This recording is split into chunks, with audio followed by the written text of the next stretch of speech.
cái ban em trang on bữa đã cái mà chăm cắt về thì tục với cua nhân về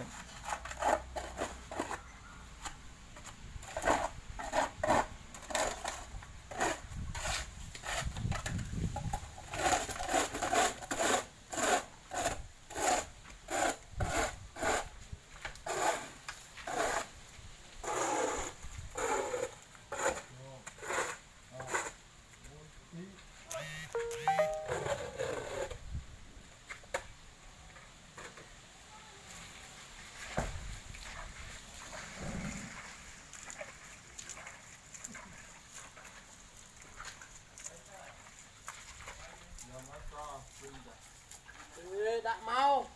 ai cha bê nó khó này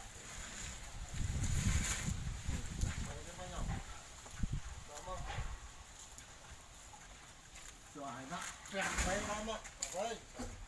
đặt man đã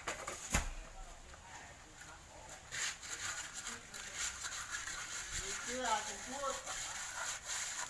kẹt bê mà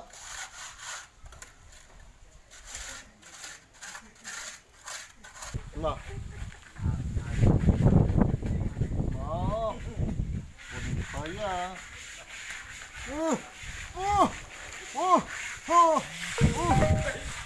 chụp chụp chụp một pin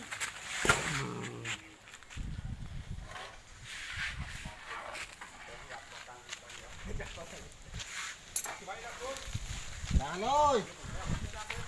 lại chết